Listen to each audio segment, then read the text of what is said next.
राम राम। तो अच्छे लोगों को भी कष्ट सहना पड़ता है, ऐसा हम सुनते हैं, देखते हैं, और कई बार मन में संशय भी होता है कि ऐसा क्यों होता है।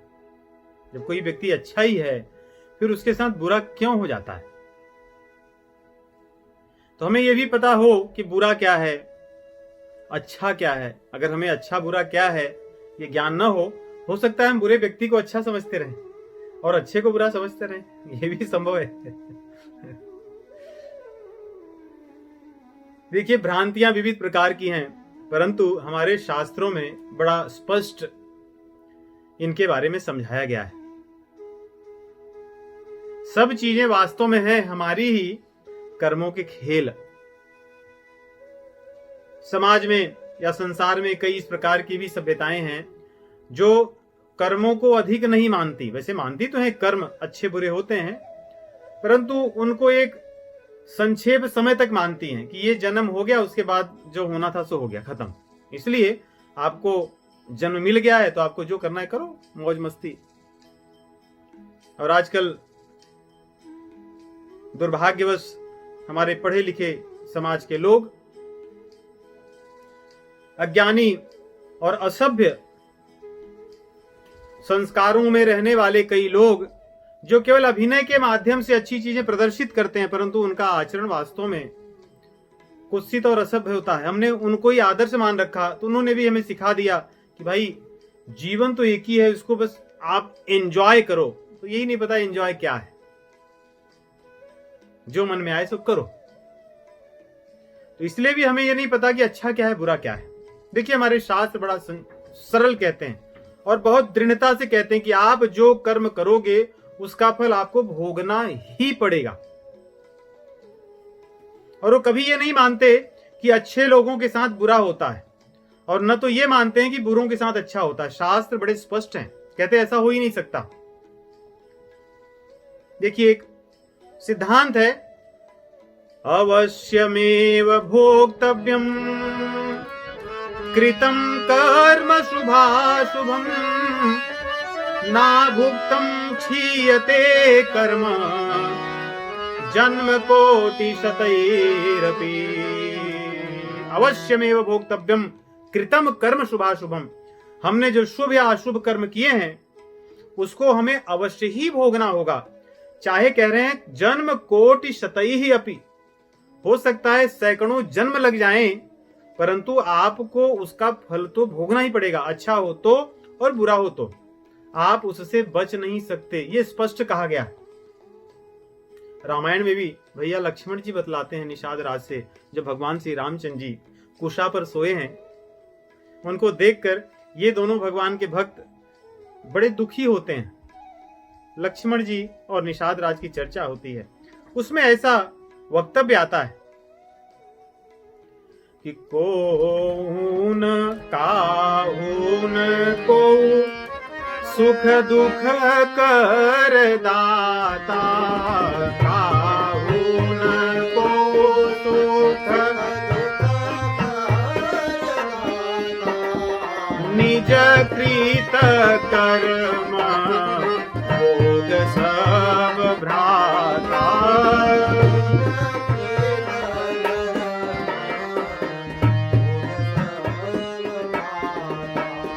निज कृत कर्म भोग सब भ्राता।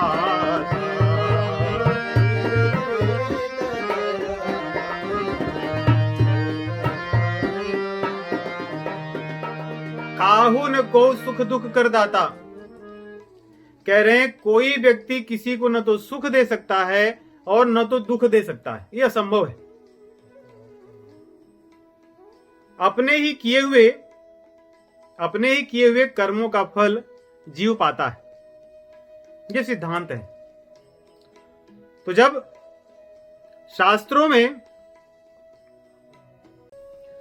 तो हमारे शास्त्रों में कहा गया कि जीव को अपने कर्मों का फल तो भोगना ही होगा। कोई कुछ भी हो सकता है, कितना भी बड़ा हो कितना भी छोटा हो, किसी भी देश में किसी भी समाज में जन्मा हुआ व्यक्ति क्यों न हो, उसको अपने कर्मों का फल तो भोगना ही होगा और अवश्य भोगना होगा। और ये भी कहते हैं कि आप जो कर्म करोगे उसी के अनुसार आपको फल मिलेगा। ऐसा नहीं कि आप कर्म कम कर रहे हो तो आपको फल ज्यादा मिलेगा, या अधिक कर्म कर रहे हो तो आपको फल कम मिलेगा, ऐसा नहीं है।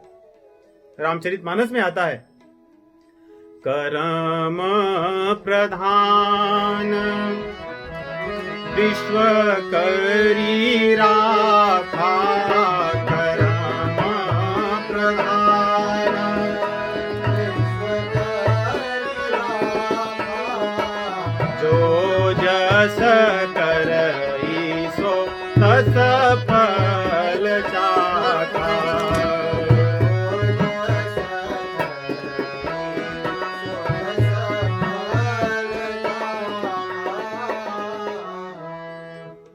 कर्म प्रधान विश्व करी राखा, जो जस करई सो तस फल चाखा। जैसे हम करेंगे वैसा फल हमें मिलेगा।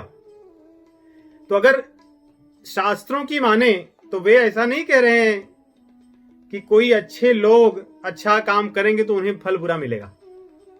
लेकिन देखने में कई बार ऐसा आता है कि अच्छे कर रहे हैं लोग और अच्छे हैं, फिर भी उनको कष्ट ही मिल रहा है, संकट हो रहा है उनके जीवन में। और कुछ लोग ऐसे हैं जो गलत काम में लगे हुए हैं, उनके जीवन में सुख दिखता है, समृद्धि दिखती है, धन दिखता है, वो निरोग भी हैं। तो निश्चित रूप से मन में प्रश्न उठता है कि ऐसा क्यों। हमें पहले यह समझना होगा कि अच्छा क्या है, बुरा क्या है। कई बार हम अच्छे को बुरा मान लेते हैं। जैसे मान लो कोई व्यक्ति है, अगर हमारे सामने अच्छा काम नहीं कर रहा है, हमारे सामने बुरा काम नहीं कर रहा और हमसे दूर जाके बुरा काम करता है, हमें तो नहीं पता चलता कि वो अच्छा है कि बुरा है। पाखंडी होगा, हमारे सामने पाखंड करता है और पीठ पीछे जाकर के जो उसको करना है सो करता है। तो हम तो भ्रम में आ जाएंगे कि भाई ये अच्छा आदमी है, परंतु है तो नहीं। और कई बार पाखंड नहीं भी करते, लेकिन व्यक्ति को नहीं पता होता कि क्या सही है क्या गलत है। जैसे कई बार छोटे छोटे बच्चे जिनको कोई ज्ञान नहीं होता है, उनके पास कोई विकल्प नहीं होता। जिस समाज में, जिन परिवार में रहते हैं, उनका भोजन ही आरंभ होता है पाप के आधार पर। भोजन ही पाप में हो जाता है, हिंसा पर आश्रित भोजन। उसमें उनका क्या दोष है?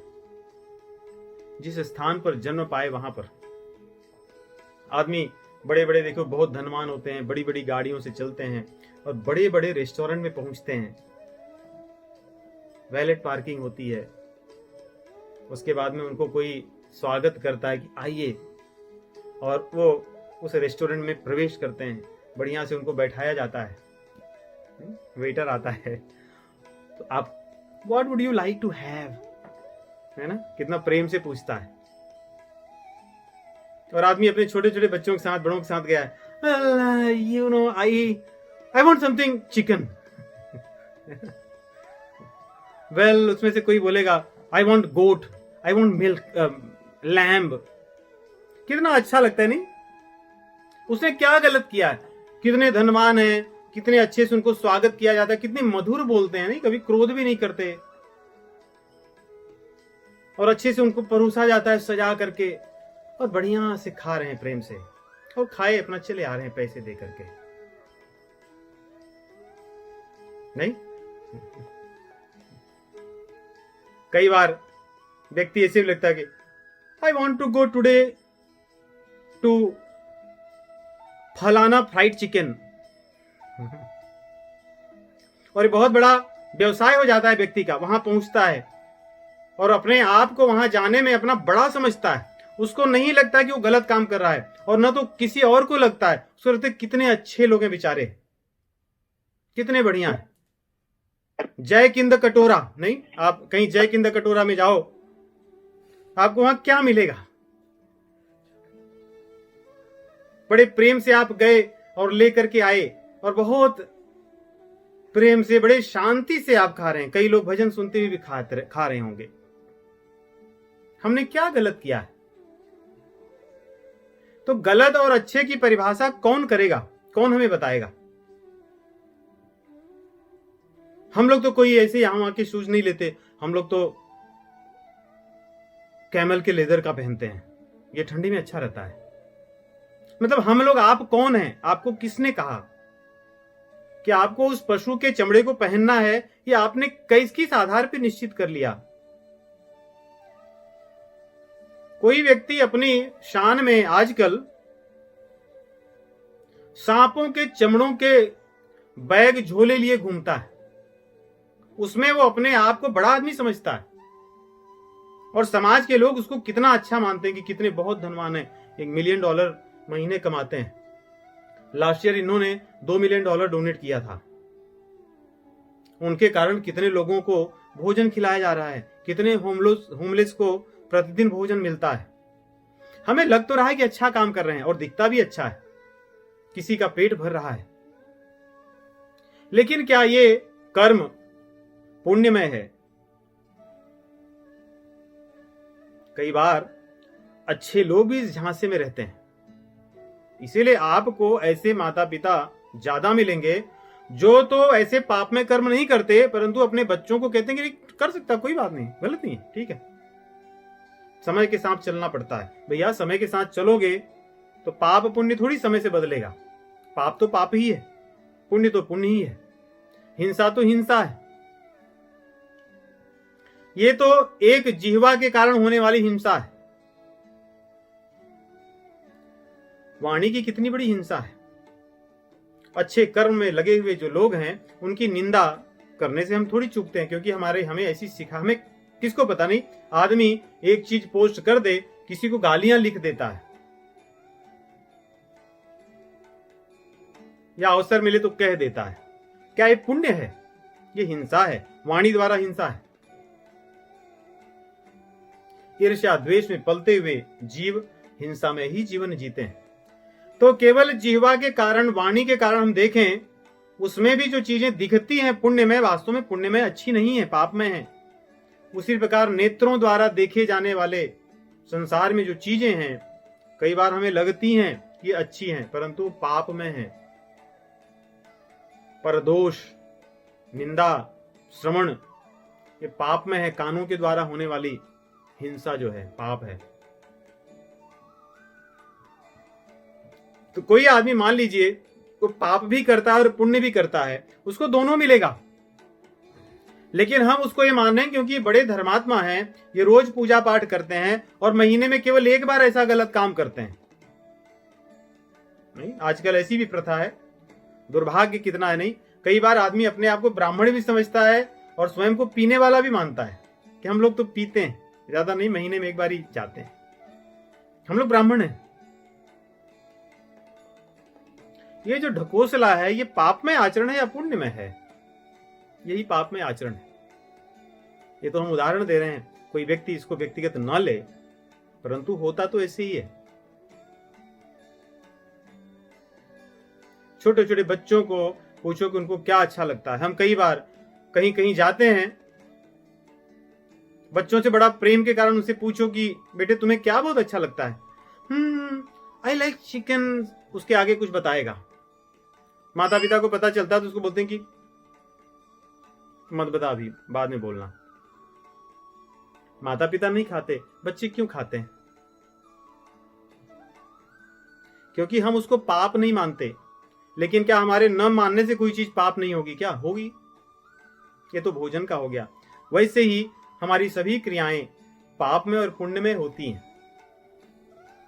जैसे मान लो कोई एक व्यक्ति है, उसने किसी की हत्या कर दी। हत्या करने के बाद में न्यायालय में जाता है और सिद्ध हो जाता है कि वो हत्यारा है, और उसको सजा मिल जाती है 20 वर्षों के लिए या कुछ वर्षों के लिए जेल में रहने की। अब जेल में वो गया, वहां के जो नियम है उसको अच्छे से पालन कर रहा था। एक दिन जेल के कुछ लोगों के बीच झगड़ा हो गया, मतलब 2 कैदियों में, और उसमें ये व्यक्ति भी था जो हत्यारा था, उसमें झगड़े हो गए, लड़ाई हो गई। और जो दूसरा व्यक्ति था उसने बगल में रखा था एक पत्थर, उठा के इस व्यक्ति के सिर पे मार दिया, जो हत्यारा था, जो कैदी था। अब ये अचेत हो गया, इसका उपचार हुआ, बाद में ये ठीक हो गया, परंतु इसकी स्मृति चली गई, इसको याद नहीं है। कि ये मेरे साथ कैसे हुआ, उसको बस याद है अब का, आगे का, कि मैं यहाँ आया हूं। अब लोगों से पूछ रहा है कि भैया मैं यहाँ क्यों आया हूं। लोग बताए, जो जेलर थे बोले कि तुम हत्या किए हो। बोले कि मैं हत्या किया हूं, मैंने तो कुछ नहीं किया। और बाकी लोग जो नए आए वे भी बोले यार ये तो इतना सीधा साधा आदमी है, ये तो हत्या कर ही नहीं सकता। तो क्या जेलर को या प्रशासन को उस व्यक्ति को छोड़ देना चाहिए कि हाँ ये हत्यारे नहीं है? ऐसा नहीं होगा। अगर हमें लगता है कि हम पापी नहीं हैं, हमें याद नहीं है, तो इसका अर्थ ये नहीं है कि हमें दंड नहीं मिलेगा। दंड तो मिलना है, उसके बिना हम नहीं रह सकते। इसके अतिरिक्त यदि हम देखें तो हमारे बहुत से कर्म जो हैं, कोई व्यक्ति बड़े महल बनाए, महल को बनाने में भी पाप कर्म होते हैं। नीम की खुदाई, पशुओं की हत्या, जीव जंतुओं की हत्या होती है, पाप तो होता ही है, छोटी छोटी चीजें।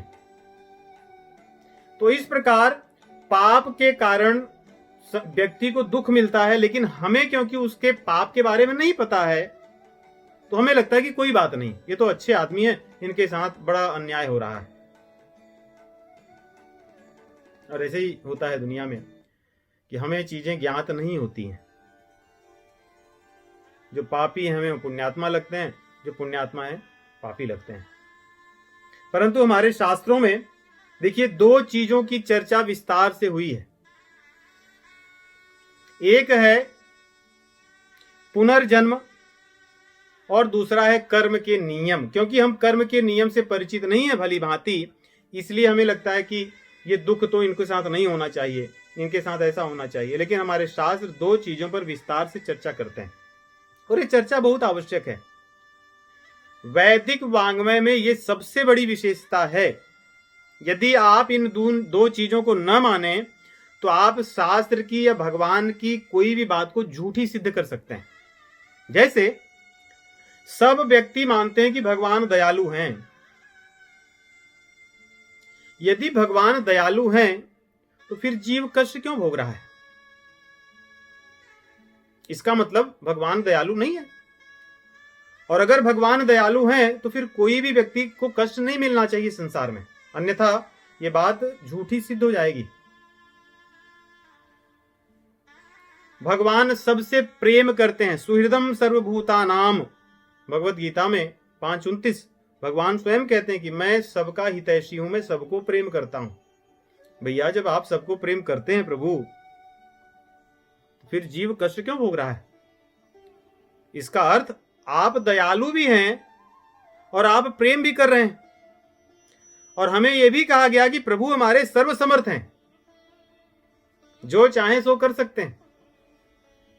आप जो चाहे सो कर सकते हैं, आप दयालु हैं और आप प्रेम भी करते हैं, सुहृद हैं, तो फिर लोग कष्ट क्यों भोग रहे हैं?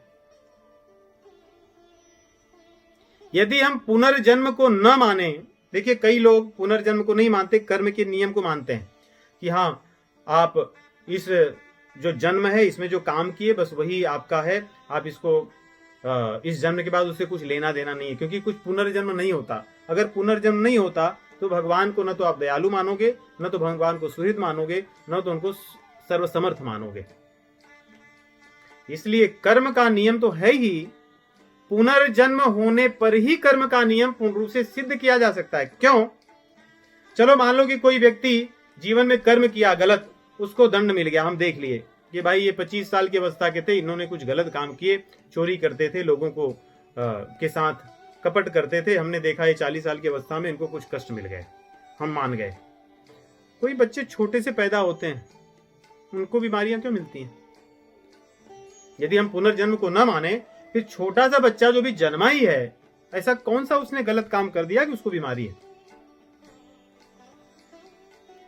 तो इसलिए पुनर्जन्म और कर्म के नियम, इन दो चीजों को मानने के बाद ही हम इस बात पर निष्कर्ष पर निकलते हैं कि जीव अपने कर्मों का फल भोगता है, आज नहीं तो कल, इस जन्म में नहीं तो अगले जन्म में, आगे।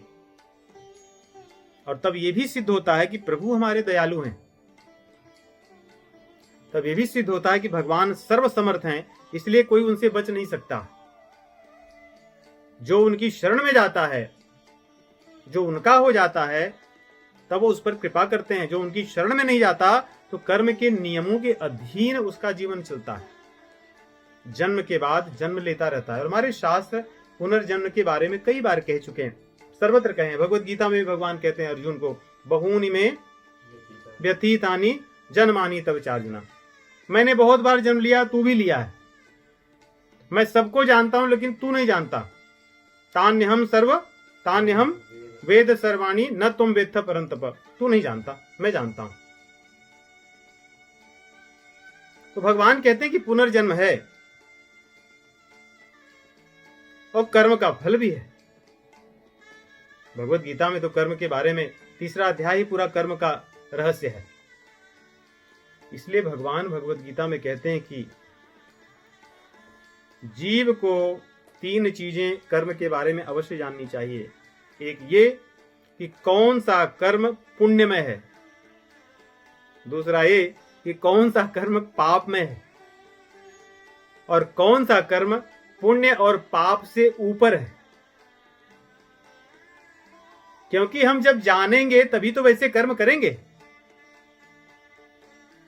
कर्मणो ह्यपि बोधव्यम बोधव्यम च विकर्मणः अकर्मणश्च बोधव्यम गहना कर्मणो गति। हे अर्जुन, कर्म की गति को समझना सामान्य जीव के वश की बात नहीं है।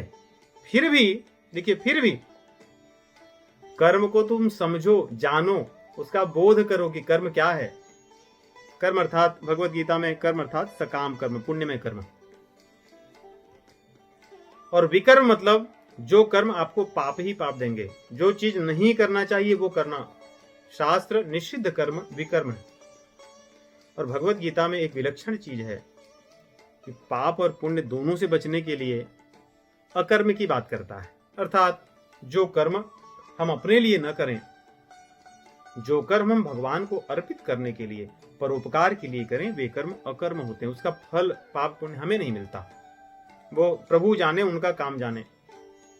उसको देख करके वो हमें अपने पास प्रेम से बुलाते हैं कि तुम्हें मेरी आवश्यकता, आइए। उसको अकर्म कहते हैं सरल भाषा में। तो इस प्रकार भगवत गीता के अनुसार हमें कर्म विकर्म अर्थात पाप पुण्य और पाप पुण्य रहित इन 3 प्रकार के कर्मों को जानने की नितांत आवश्यकता है। तभी हम समझ सकते हैं कि किस व्यक्ति को सुख या दुख क्यों कैसे मिल सकता है और कैसे इससे बचना चाहिए। अब देखिए, तीसरी बात यह आती है कि पुनर्जन्म होगा तो पहले के भी किए हुए कुछ कर्म हैं, उनका हमें फल मिलेगा। बड़े सामान्य तरह से सोचें, कोई व्यक्ति गरीब के यहाँ जन्मता है, कोई धनवान के यहाँ जन्मता है, कोई पापी के यहाँ जन्मता है, कोई पुण्यवान के यहाँ जन्मता है, कोई अच्छे लोगों के बीच जन्मता है, कोई विविध प्रकार के अन्य दुष्कर्म करने वाले लोगों के समाज में जन्मता है। ये कौन निश्चित करता है? क्या किसी ने जन्म के पहले थोड़ी चुना था कि मुझे यहाँ, okay now I want to take birth here, जैसे कहते हैं ना पासा फेंकेंगे, अब यहाँ आ गया, अब मैं यहाँ जन्मना चाहता हूँ। प्रभु, ऐसा कुछ नहीं है। जैसे हम कर्म कर आए हैं उसी के अनुसार जो हमारी योग्यता है, जो कर्मों का फल जो हमें निश्चित करेगा कि हम इस योग्य हैं, उस समाज में जन्मेंगे। इसी को प्रारब्ध कहा जाता है। हमने सुना तो बहुत है प्रारब्ध, हम ऐसे समझते हैं। देखिए, प्रारब्ध अर्थात बड़ी सरल भाषा में हम कोई भी कर्म कर रहे हैं, कोई भी कर्म चाहे अब कर रहे हैं वो, और हम इसके पहले जन्मों में कह आए हैं वो, कर आए हैं वो, जिन कर्मों के फल हम अभी तक पाए नहीं हैं वही प्रारब्ध है। जैसे मान लो कोई व्यक्ति बहुत धन कमाए, उसके बाद उसके पास सैकड़ों सैकड़ों करोड़ धनराशि हो उसके खाते में, परंतु उसका उपयोग न कर रहा हो क्योंकि उसको अभी उतनी आवश्यकता नहीं है, उसके पास और धन है, उससे काम चल रहा है। तो जो धन उसके खाते में बचा हुआ है, संचित है, वही प्रारब्ध कर्म है। अर्थात हमने कर्म तो बहुत किए अनेकों जन्मों तक, लेकिन उनके फल अभी मुझे मिले नहीं है। चाहे अच्छे हो या चाहे बुरे, वो सब एक टोकरी में बंद करके पड़े हुए हैं। समय आने पर मिलता रहेगा, जब जिसका अवसर होगा। क्योंकि हो सकता है हर जन्म में हर चीज न मिल सके। जैसे मान लो किसी व्यक्ति को गधे के रूप में जन्मना है और उसके ऊपर बहुत बोझा ढोया जाएगा, लेकिन प्रारब्ध में उसके मनुष्य बनना भी एक बार लिखा है। तो जब वो मनुष्य बनेगा, उसमें गधे वाला जो कर्म है या फल है वो थोड़ी भोगेगा। इसमें तो जो मनुष्य से संबंधित जो उसके पाप पुण्य भोगने के भाग्य में लिखे हैं वो भोगेगा। गधे वाला जब वो गधा बनेगा इस शरीर छोड़ने के बाद, तब देखा जाएगा, तब उसमें मिलेगा। इसलिए सभी कर्मों के फल जीव को एक ही साथ नहीं मिलते। जब जो चीजें संभव होती हैं तब मिलती हैं। यही कर्म का विधान है, यही कर्म रहस्य है। और वैदिक वांग में इसकी विस्तार से चर्चा करते हैं, क्योंकि मनुष्य ही अपने कर्मों के लिए उत्तरदायित्व होता है, पशु नहीं होता। यदि हमें मनुष्य शरीर मिली है तो हमने एक एक कर्म के लिए उत्तरदायित्व है। शरीर से किए गए कर्म, वाणी से किए गए कर्म और मन से किए गए कर्म, सभी कर्मों के लिए हम उत्तरदायित्व हैं। तो जो हमारे पिछले जन्मों के जो कर्म थे, उनका जो फल है वही प्रारब्ध होता है।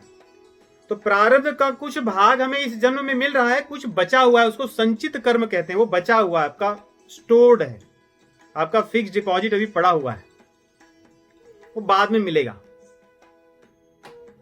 तो जो अभी मिल रहा है, इस जन्म में जो मिलेगा वही प्रारब्ध है। प्रारब्ध अर्थात आज के पहले जन्मों में किए गए जो हमारे कर्म हैं, उसका जो इस जीवन में फल मिलेगा वो प्रारब्ध है। किस घर में जन्मेंगे, क्या हमें सुख भोग मिलेगा, क्या दुख मिलेगा, हमारी धन संपत्ति, हम इसकी चर्चा करेंगे अगले सप्ताह के कार्यक्रम में। परंतु संक्षेप में यही देखिए, धन और भोग, यही दो चीजें जीव प्रारब्ध से पाता है। प्रारब्ध जब होता है तो धन भोग मिलता है। कई बार कई के पास धन होता है लेकिन भोग नहीं होता। नहीं, बड़े बड़े धनवान लोग हैं, बेचारे खाते सूखी रोटी हैं। और हमने तो ऐसे भी देखे कि जीव कहीं कोर्स ज्वाइन करता है, अब वो खूब मेहनत करता है, रात दिन लगा रहता है, उसको वो डाइट प्लान के अनुसार एक आलू दी जाती है कि आपको ये खाना है 24 घंटे में। अब ये क्या सुख भोग है, ये तो दंड है। कि दिन भर मेहनत किया, एक भट्टी में भुनी हुई आलू में थोड़ी सी कुछ चीजें डाल के, ये आपका डाइट प्लान है, उसके लिए वो पैसा भी दे रहा है, मंथली सब्सक्रिप्शन ले बैठा है। तो ये उसका भोग नहीं है। धन तो उसके पास बहुत है लेकिन भोग नहीं है।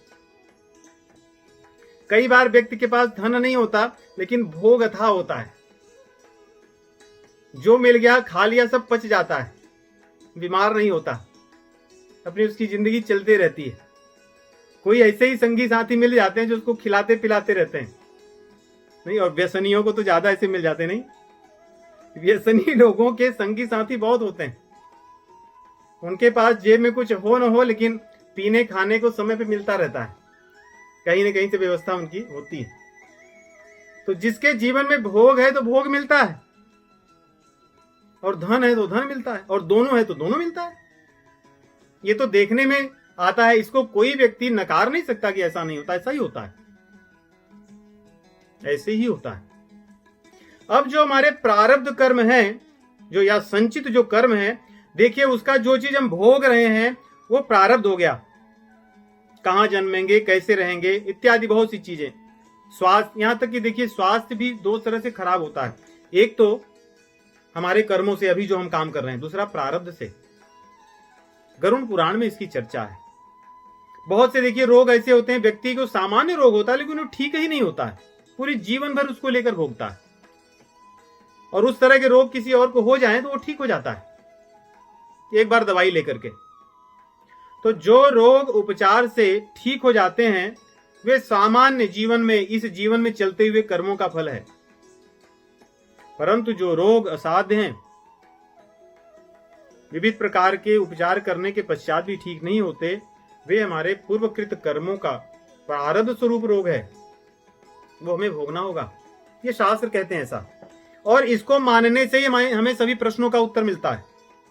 नहीं तो कोई छोटा बच्चा जन्म लिया और 3 महीने में उसके शरीर में कोई समस्या हो गई और जीवन भर उसको लेकर चलता है, तो कौन निश्चित करता है? यही प्रारब्ध है।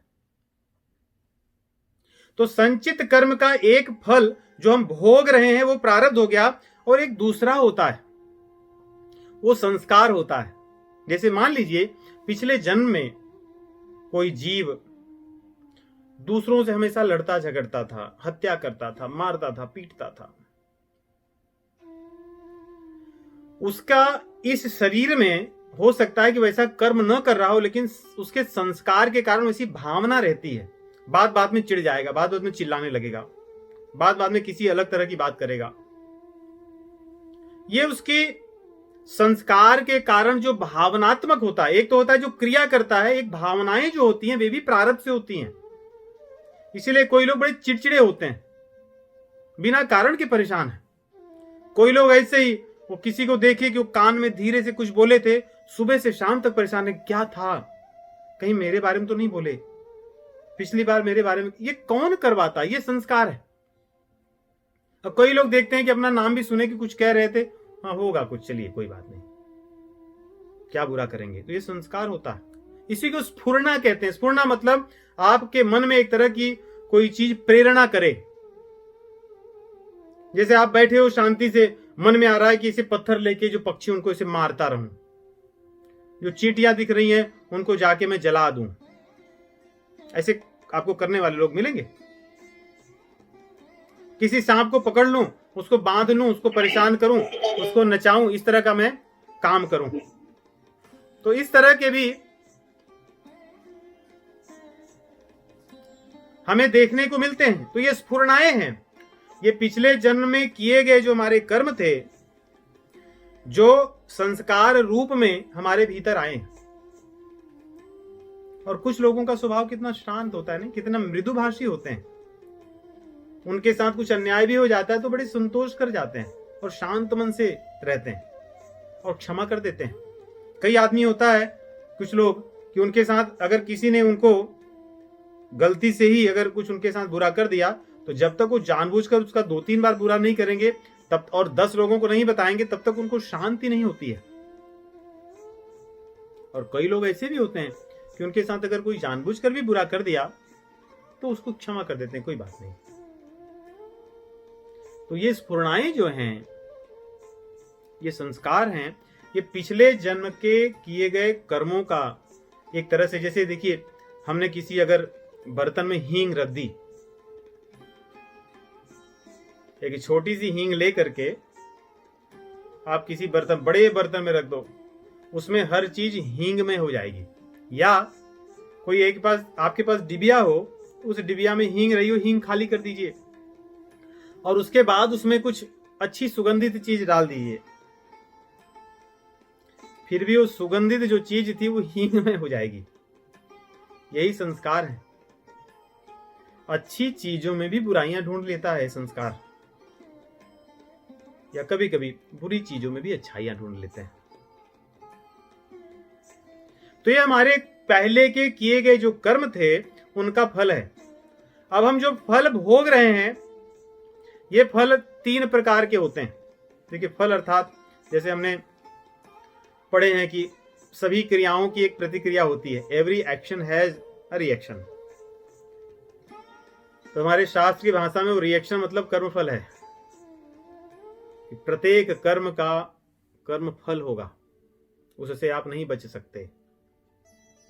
तो कर्म फल 3 प्रकार का होता है, एक इष्ट, एक अनिष्ट और एक मिश्रित। इष्ट अर्थात सब चीजें अच्छी हों, बढ़िया हों, हमें जीवन में जिन चीजों की आवश्यकता वो मिलती रहेंगी, सब चीजें ठीक रहेंगी, जीवन में कभी कष्ट नहीं आएगा, या किसी कर्म का फल कोई बुरा नहीं होगा। और अनिष्ट मतलब हर चीज बुरा ही होता रहेगा।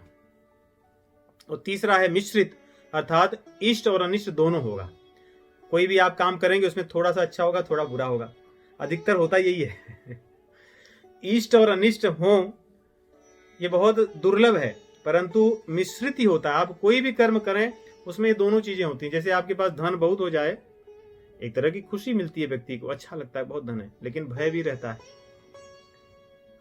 कि चोरी हो जाए, कोई लूट ले, टैक्स में अधिक पैसे चले जाएं, या कई बार हमारे पास धन अधिक हो जाने से फिर अहंकार भी आ जाता है। ये भी तो बुरा ही कर्म है, बुरा फल है। हम दूसरों को तुच्छ समझते हैं। हमसे कोई अधिक धनवान हो जाए और हमारे पास धन हो तो हम ईर्ष्या करने लगते हैं। अगर किसी के पास धन ही ना हो तो वो धनवानों को देखकर ईर्ष्या थोड़ी करता है, लेकिन धन हो और उसके बाद हमसे अधिक किसी को हो जाए, व्यक्ति ईर्ष्यालु हो जाता है। तो देखें तो कोई भी अच्छी चीज अपने साथ बुरी चीज भी लेकर आती है, और दुख भी अपने साथ अच्छी चीजें ले आता है।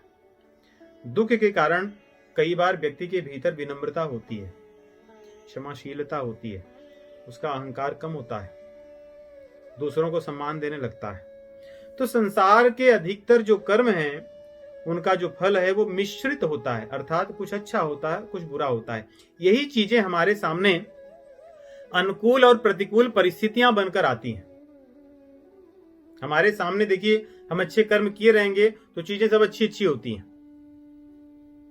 बुरे कर्म किए रहेंगे तो हमें कोई मिलेंगे मित्र, वो भी हमें छल जाएंगे। कहीं हम कुछ धन कमाने जाएंगे, वहां पे भी हमेशा समस्या बनी रहेगी। जहां जिस परिवार में रहेंगे वहां ही उनसे कलह चलता रहेगा। परिवार के लोग ही हमें धोखा दे देंगे या हम उनको धोखा दे देंगे। तो इस प्रकार की चीजें हमेशा जीव के जीवन में होती रहती हैं। अब ये जो इष्ट अनिष्ट और मिश्रित जो कर्म फल मिलता है, ये भी 3 प्रकार से मिलता है। एक तो अपने आप मिलता है, मतलब कहते हैं कि आ बैल मुझे मार वाली हाल है। और कई बार दूसरों के द्वारा दिया जाता है कष्ट, और कई बार न तो दूसरों से मिलता है न तो अपने से, लेकिन ऐसी परिस्थिति ही बन जाती है कि मिल जाता है। जैसे मान लो 2 व्यक्ति हैं, उन दोनों ने व्यवसाय आरंभ किया, अपना धन लगाया अच्छे से पढ़ लिख करके कि हमें यह व्यवसाय करना है। एक व्यक्ति को बहुत लाभ होता है और एक व्यक्ति को हानि हो जाती है। तो उन्होंने एक कर्म तो स्वेच्छा से किया, परंतु प्रारब्ध के कारण एक को लाभ हुआ और एक को हानि हुई।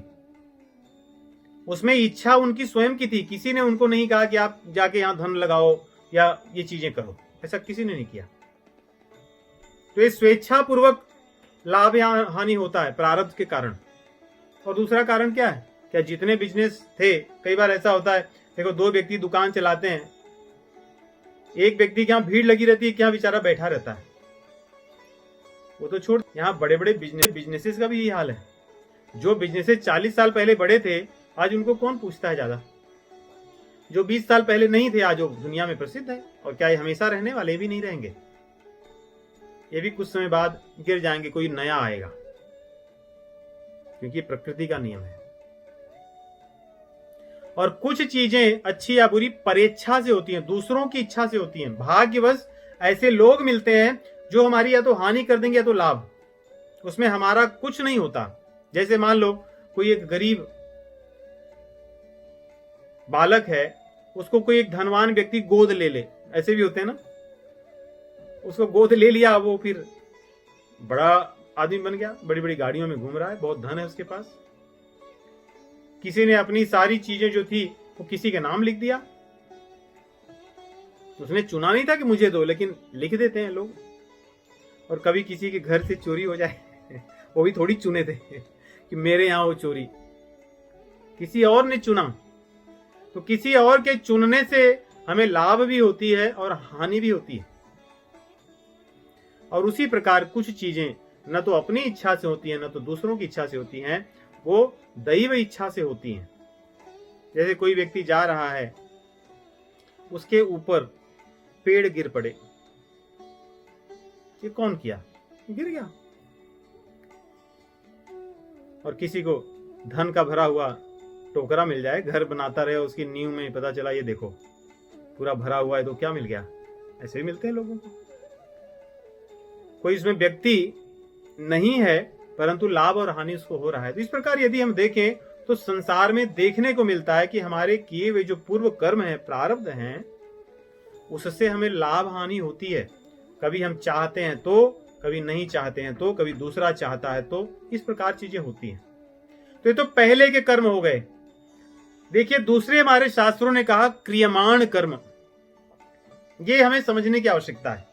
इसको समझेंगे तो कई बार प्रारब्ध की जो चीजें समझ में नहीं आती, हमें भ्रम उत्पन्न करती हैं, वे चीजें हम समझ सकते हैं आसानी से। क्रियमाण होता है, क्रियमाण अर्थात इस शरीर को पाने के बाद हमने जो कर्म किए, उस अभी वाले किए हुए कर्म का जो फल मिल गया वो क्रियमाण है।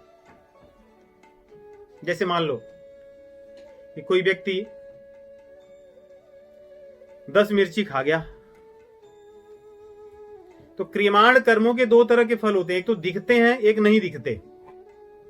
और जो दिखते भी हैं, कुछ के फल तुरंत मिलते हैं, कुछ के फल कुछ दिन बाद मिलते हैं। तो मान लो कोई व्यक्ति 10 मिर्ची अभी खा गया भोजन में, तो उसका फल तो दिखेगा, कुछ तो तुरंत दिखता है कि आंखों से पानी, कान लाल, नहीं, और परेशान हो जाएगा, अन्य चीजें खा नहीं पाएगा, व्याकुल हो जाएगा, तो उसका फल तो हमें तुरंत दिखता है। और कुछ फल बाद में रोग के रूप में उत्पन्न होगा, हो सकता है 2 दिन, 4 दिन, 10 दिन, 20 दिन बाद रोग के रूप में उत्पन्न होगा। तो हमें क्रियमाण कर्मों का, देखिए प्रारब्ध हमारे हाथ में नहीं होता, परंतु क्रियमाण कर्म हमारे हाथ में होता है। हम क्रियमाण कर्मों को ठीक कर सकते हैं, नहीं करेंगे तो उसका फल तो हमें मिलना ही है। और कई बार क्रियमाण कर्मों के फल दिखते नहीं है, लेकिन होते तो जरूर है। जैसे मान लीजिए किसी व्यक्ति ने किसी अच्छे स्थान पर दान कर दिए, कोई बड़ा पूजा या यज्ञ इत्यादि जो शुभ कर्म है उसको किया, इसका फल दिखता नहीं हमें आंखों से, ये क्या है, कुछ भी तो नहीं है, लेकिन इसके भी फल हमें मिलते हैं। इसके फल भी 2 तरह के होते हैं, एक तो इसी लोक में मिलता है और दूसरा उस लोक में मिलता है। जैसे दृष्ट फल जो होते हैं वो 2 तरह के होते हैं, एक तो तुरंत मिलता है, कुछ दिन बाद मिलता है। वैसे जो अदृष्ट फल हैं वे भी 2 तरह के होते हैं, एक इस लोक में मिलता है, जैसे कोई व्यक्ति बहुत दान करता है तो उसका नाम इस संसार में ही हो जाता है, नहीं, सब लोग उसको कहते हैं बहुत अच्छे आदमी है, जहां जाता है उसको मान सम्मान मिलता है, उसका नाम होता है, उसको प्राथमिकता मिलती है, लोग उसके गुण गाते हैं, यशगान करते हैं, तो इस लोक में उसका फल मिलता है। और इस लोक से जाने के बाद भी उसको फल मिलता है, जो शास्त्रों में कहा गया है स्वर्ग आदि लोक मिलते हैं। उसी प्रकार बुरे कर्म करेंगे उसका भी फल मिलता है, कुछ दिखता है तुरंत और कुछ बाद में दिखेगा, अपयश के रूप में मिलता है फल बुरे कर्मों का, और कुछ यहां से छूटने के बाद, इस शरीर को छोड़ने के बाद नरक इत्यादि योनियों में या तिर्यक योनि में व्यक्ति जीव जाता है। तो इस प्रकार कुछ कर्मों के फल जो दृष्ट हैं अर्थात दिखते हैं, वे या तो तुरंत मिलते हैं या कुछ दिन बाद मिलते हैं, और जो नहीं दिखते वे या तो इस लोक में मिलते हैं या तो परलोक में मिलते हैं। परंतु एक और इसी में श्रेणी है, जैसे कोई व्यक्ति कर्म कर रहा है, उसके फल नहीं मिल रहे हैं क्योंकि अभी मिलने लायक नहीं है। मान लीजिए जैसे कोई व्यक्ति है, वो किसी की चोरी करता आया है, परंतु उसका भाग्य ऐसा है पिछले कर्मों का कि इस जीवन में खूब भोग भोगना है उसको तो उस भोग को भोगते हुए जो चोरी कर रहा है, हत्या कर रहा है, करवा रहा है, उसका फल उसको अभी इस शरीर में तो नहीं मिल सकता, क्योंकि प्रारब्ध बस जो चीजें भोगना है वो चीजें इस शरीर से भोगेगा, और जब भोग लेगा, जब दूसरा शरीर पाएगा, तब ये जो चीजें हैं जिसका फल देने लायक है तब पाएगा। जैसे मान लो कोई व्यक्ति कहता ना, बड़ी अपने आप को श्रेष्ठ मानते हुए कहता है कि आप क्या खाएंगे, एक्चुअली आई ईट एनीथिंग। अच्छा, तो लोग कहते हैं हाँ ये बहुत अच्छे हैं, कुछ भी खाते हैं। और आजकल कुछ ऐसे भी महारथी मूर्खों का समाज है जो कहते हैं आई ईट एनीथिंग विच क्रॉल्स, ऐसे। तो लोग उनको कहते हैं कि बहुत अच्छे आदमी हैं, बहुत महान है। अब मान लो कोई व्यक्ति पशुओं के मांस को ऐसे ही खा लेता हो। आजकल तो लोग कीड़े मकोड़े भी खा रहे हैं, नहीं, जिनको ना पता हो। कितनी दुर्भाग्य है ना मनुष्य, कीड़े मकोड़े कौन खाते थे आजकल ये बड़े बड़े पढ़े लिखे लोग जिन्होंने रिसर्च किया वे बताते हैं कि कीड़े मकोड़े खाने से व्यक्ति को बहुत शक्ति मिलती है। उसको सब प्रकार के मिनरल्स, सप्लीमेंट्स कुछ लेने की जरूरत नहीं पड़ती। जिनको न पता हो ये बात सत्य है, मैं कोई ऐसी बातें नहीं कह रहा हूं। कीड़े मकोड़े खाते हैं लोग, वो सब मिलते हैं। आप जा करके मार्केट में ढूंढेंगे, आपको मिलेंगे चीजें खाने के लिए। तो कोई व्यक्ति इस प्रकार की चीजें खाने वाला है, शास्त्रों के अनुसार उसका जो दंड है वो उसी तरह वो खाया जाएगा, या उसको ऐसा अवसर मिलेगा, क्योंकि मानव शरीर में तो आप कच्चे मांस खा नहीं सकते। अब आपको बाघ बनाए, कुत्ते बनाए, कौवे बनाए, तब तो आप ऐसा आनंद ले सकोगे प्रभु की कृपा से। तो जब ये शरीर छूट करके जब आप कुत्ते बनोगे, बाघ बनोगे, शेर बनोगे, कौवे बनोगे, तब तो कच्चे मांस का भक्षण कर सकते हो। तो ये जो चीजें आपकी बकाई हैं इस जन्म में आप नहीं भोग सकते, ये अगले जन्म में प्रारब्ध बनेगा। एक दूसरी चीजें, आपके भीतर कुछ संस्कार अभी भी बन रहे हैं। जैसे कोई व्यक्ति चाहता है ये काम कर लूं लेकिन नहीं कर पाता, अच्छे हो या बुरे हो दोनों, लेकिन मन में हमेशा वही सोचता रहता है। तो ये जो विचार करता रहता है ये भी कर्म है, ये उसके संस्कार बनेंगे।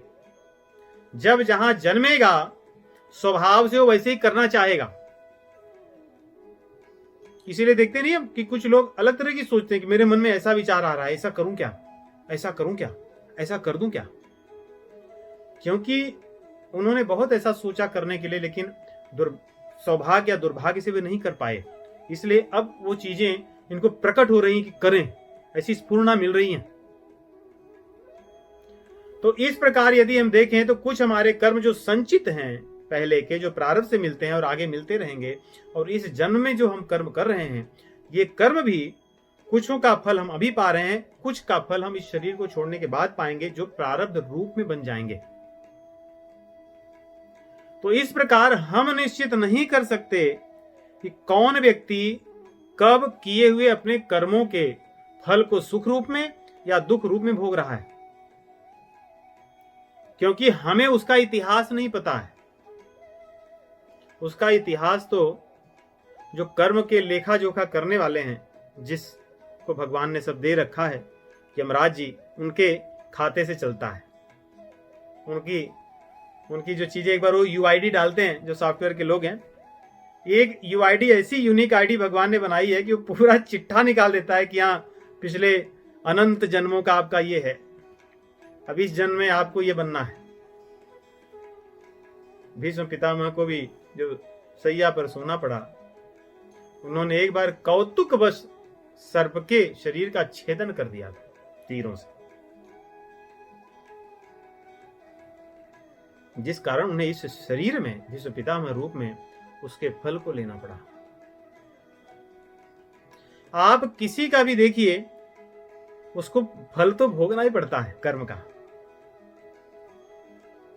परंतु कुछ ऐसे भी प्रावधान है जिससे हम कुछ कर्मों के फल से मुक्त भी हो जाते हैं। भगवान कहते भी हैं भगवत गीता में, परंतु उसकी चर्चा हम दूसरे अपने सत्संग में करेंगे। देखिए, ऐसा भी होता है कि एक पुण्य फल होता है और एक पाप में फल होता है। हम पुण्यमय फलों को, हमारे पास विकल्प होता है कि हम भोगें कि न भोगें, लेकिन पापमय फलों को के लिए विकल्प नहीं होता। जैसे मान लो हमारे पास धन है बहुत, हम दे दें किसी को तो कोई क्या करेगा, दे देंगे बस हम इनको दे दिए, आप ले जाओ, कोई ना कोई तो मिल जाएगा देने के लिए।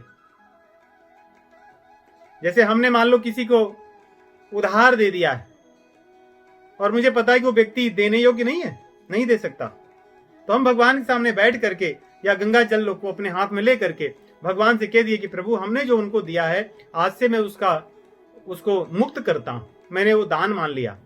तो व्यक्ति भी उससे मुक्त हो गया और मैं भी मुक्त हो गया, हमारा लेन देन खत्म हो गया। तो ये तो अच्छी चीजों के लिए कर सकते हैं, क्या बुरी चीजों के लिए भी कर सकते हैं? हम किसी का उधार लिए रहें और हम गंगा जल ले लें हाथ में और प्रभु के सामने बैठे, बोले प्रभु आज मैं संकल्प करता हूं कि हमने जो लिया है उसको हम उधार नहीं, अब दान रूप में आप स्वीकार कीजिए। तो क्या भगवान बोलेंगे हाँ ठीक है? ऐसा नहीं हो, इस संसार में भी नहीं होता। नहीं, किसी का धन हो हम ले लें, या कोई व्यक्ति अपने दुखों को बोले कि आप मेरे दुखों को ले लीजिए, तो बोलेंगे भैया दुख तो तुझे ही भोगना है, सुख हो तो बांट सकता है। वाल्मीकि जी की पूरी कथा इसी से आधारित है। जीवन भर बेचारे कुकर्म करके अपने परिजनों को अपना मान करके उनकी सेवा करते रहे। नारद जी जैसे गुरु क्षण भर में उनकी बुद्धि को, उनके विवेक को जागृत कर दिए। बोले कि ठीक है, तुम मेरा भी लूटना चाहते हो लूट लो, वैसे हम साधुओं के पास ज्यादा कुछ होता नहीं है, लेकिन जो है सो लूट लो, परंतु एक मेरे मन में प्रश्न है, वो अपने परिवार से पूछ लो। बोले क्या है? बोले जाकर पूछो कि आप जो कर रहे हैं इसका पाप है? बोले हाँ पाप तो है। तो बोले लेकिन जो धन कमाते हो? बोले मैं अपने पुत्रों और पत्नी सबको बांटता हूँ, हमारी पुत्रियां हैं, हमारे संतान हैं, परिजन हैं। बोले ठीक है, तो जो कमाते हो धन वो तो बांट रहे हो, लेकिन इससे जो आप प्रारब्ध के स्वरूप में जो पाप कमा रहे हो, बोले वो भी हमारे लोग बांटेंगे, क्योंकि हमें बहुत प्रेम करते हैं, मुझे बहुत मानते हैं। बोले एक बार जाके पूछा उनको कहना कि भोगना पड़ेगा, ऐसा नहीं कि हाँ ठीक है। आजकल के लोग होते तो बोल देते कि नहीं हाँ बोल दो हम लोग ले लेंगे, नहीं बोलने में, क्योंकि आजकल व्यक्ति इतना नास्तिक हो चुका है, उसको किसी पे विश्वास नहीं है। वो सुबह संकल्प लेता है, दोपहर को भूल जाता है। कहते हैं हाँ नहीं बोल दो कि हाँ हम लोग ले लेंगे, कि क्यों इसी बहाने जिंदगी भर जब तक जिएंगे हमें कमा के देते तो रहेंगे, बाद में कौन देखता है। लेकिन उनके परिवार के लोग कम से कम अच्छे लोग थे, उन्होंने कहा कि देखिए ये हम आपके सुख को पुण्य को तो ले लेंगे, लेकिन पाप को नहीं लेंगे। अब उनको इतनी पीड़ा हुई, दौड़ करके भागते गए कि ऐसा ना हो कि वो चले गए महात्मा, और उनके चरणों पर गिर पड़े, उनसे पूछे कि मुझे आप मार्गदर्शन कीजिए। यही होता है, कोई भी व्यक्ति अपने पापों का, दुष्कर्मों का वितरण नहीं कर सकता, उसका दान नहीं कर सकता, वो तो उसको भोगना ही होगा। तो संसार में भी ऐसा होता है, जैसे किसी को पारितोषित किया जाए तो अपने परितोष को बांट सकता है सबको, किसी को धन मिले, किसी की लॉटरी लग जाए, कोई किसी को दे दे ऐसे ही उपहार में कि भाई आप बहुत अच्छे व्यक्ति, ये लीजिए, वो दे दे जिसको मन चाहे उसको, अपने परिवार को बांट दे सबको। अब किसी को कोई दंड दे, बोले कि इनको 10 वर्ष की सजा मिली है, और बोले कि हमारे परिवार में 10 लोग हैं, हम लोग 1-1 साल करेंगे, कोई नहीं मानने वाला है। भैया आपको भोगना ही होगा। इसलिए कोई व्यक्ति कितना भी अच्छा क्यों ना हो, कहीं ना कहीं तो पाप कर्म किया ही होगा, कभी तो किया होगा पाप कर्म। देखिए संसार काजल की कोठरी है, काजल का कुआं है। जैसे काजल की कोठरी में कोई व्यक्ति कितना भी सावधानी से जाए, कहीं ना कहीं तो कालिख लगनी है, कहीं ना कहीं तो लगनी है। बिना कालिख लगे वो रह नहीं सकता। उसी प्रकार जब इस धरा में हम जन्म लेते हैं तो कभी न कभी तो हमसे पाप कर्म होता ही है। इसीलिए भगवान कहते हैं कि गहना कर्मणो गति ही, अर्जुन कर्म की गति मेरे सखा बड़ी गहन है, बड़े बड़े लोग इसको नहीं समझ सकते। मैंने सॉफ्टवेयर ऐसा लिख रखा है कि ये इसका जो एल्गोरिदम है वो किसी को नहीं पता है, और कब किसको क्या दंड देना हो मैं निश्चित कर लेता हूं। हमारे यमराज जी जिनको मैंने बैठा रखा है बड़े बुद्धिमान है, बड़े धर्मात्मा है, और कभी किसी के साथ अन्याय भी नहीं होने देते। नहीं, अब सोचिए कोई व्यक्ति किसी मंदिर में जाता है, जो चोर होगा तो भगवान से प्रार्थना करता है कि आज कुछ अधिक और किसी धनवान व्यक्ति की जेब काटूं, और कई व्यक्ति सोचते हैं और काट भी लेता है, और कई लोग सोचते हैं कि प्रभु मेरी सब तरह से सुरक्षा हो, जो धनवान होता है सोचता है। लेकिन भगवान का एल्गोरिदम ऐसा है कि सबका काम होता रहता है, चोर अपनी चोरी भी कर लेता है, धनवान लुट भी जाता है, कर्मों का फल तो होता है। तो इस प्रकार हमें नहीं पता है कि किस जन्म में किसने क्या कर्म किए हैं। यही दिखाने के लिए भगवान श्री रामचंद्र जी भी नारद मुनि का श्राप अपने सिर पर धारण करते हैं। भगवान श्री रामचंद्र जी जब नारद जी का विवाह नहीं होने दिए, भाई किसी का विवाह न होने देना कोई पाप कर्म, कोई पुण्य कर्म नहीं है, पाप कर्म है। और दूसरा उनके साथ कपट करना। अब वो बोल रहे हैं कि प्रभु हरिसन मांगो सुंदरताई, आप मुझे सुंदरता प्रदान कीजिए। भगवान कहते हैं तथास्तु, और उनको बानर बना दिए, तो कपट हो गया। जिस व्यक्ति को पता ही नहीं है आप उसके साथ कपट कर दिए, और वो जा करके बैठा है समाज में और उसका अपमान हो रहा है। आप कह देते कि भाई मैं नहीं करूंगा, आप जैसे हो वैसे ही जाइए, लेकिन भगवान बोले हाँ ठीक है, मैं तुम्हें हरिसन मांगो सुंदरताई, तो ये लो। मैं हरि का मतलब बंदर समझता हूं। तो भगवान ने तो कपट ही किया नहीं। अब भगवान को क्या नहीं पता हरि मतलब वो आपके अपने जैसे कह रहे हैं कि प्रभु आप मुझे अपने जैसा बनाइए सुंदर। भगवान कह रहे हैं कि मैं हरि मतलब बंदर समझता हूं, क्योंकि हरि का मतलब बंदर भी होता है। इसलिए नारद जी ने बोला ठीक है, आप मेरे को श्राप, आपको मैं श्राप देता हूं, आप मेरे साथ कपट किए, आपके साथ भी कपट होगा। नारद रावण कपट रूप में आकर के आपको आपकी भार्या से अलग करेगा। तो ये चीजें दिखाने के लिए हैं, चीजें तो सब बड़ी एक में गूंथी हुई। हमें अपने कर्मों का फल भोगना ही होगा। भगवान भी अपनी लीला में यही दिखाते हैं, भगवान अपनी लीला में यही दिखाते हैं, क्योंकि मानव रूप में आते हैं वो। तो मनुष्य अपने कर्मों के लिए स्वयं उत्तरदायी है।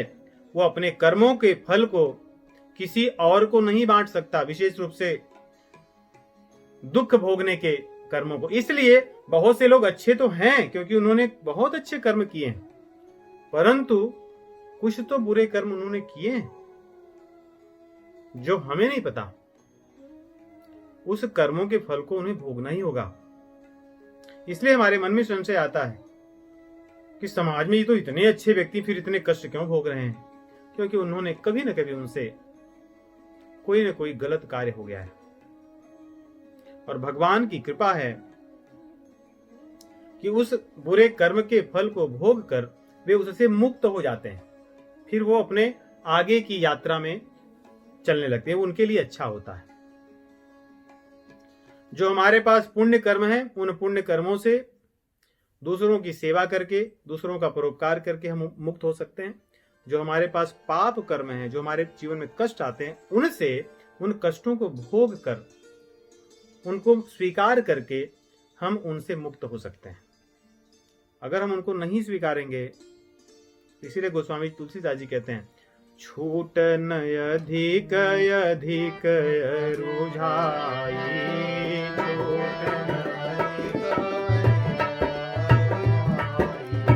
श्रुति पुराण बहु कहे उपाई,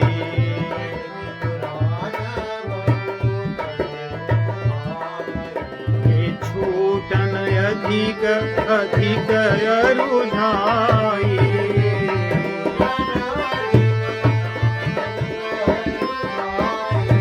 छूटन अधिक अधिक रुझाई,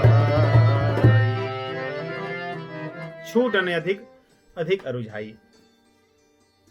कि हम अपने दिमाग से शास्त्रों में कहे हुए जो साधन हैं या कहे हुए जो कर्मकांड इत्यादि के जो विधि विधान हैं, अपने अनुसार भोगने के लिए अगर करेंगे तो छूट न अधिक अधिक अरुझाई, उसमें और फंसते जाएंगे फंसते जाएंगे फंसते जाएंगे, क्योंकि कर्म का नियम है ही ऐसा। इसलिए सब कुछ प्रारब्ध नहीं कर सकता, क्योंकि क्रियमाण कर्म भी होता नहीं, हमारे पास विकल्प होता है। जैसे मान लो प्रारब्ध से मुझे कोई दुष्ट व्यक्ति जीवन में मिल गया, तो अब मेरे हाथ में, देखिए यहीं पर जो समाज में भ्रांति है, कहते मैं प्रारब्ध को नहीं मानता। भैया प्रारब्ध आपको बाध्य नहीं करता कि आप ये क्रिया कीजिए, प्रारब्ध आपके सामने प्रकट होता है। जैसे प्रारब्ध के कारण कोई व्यक्ति निर्धन हो गया,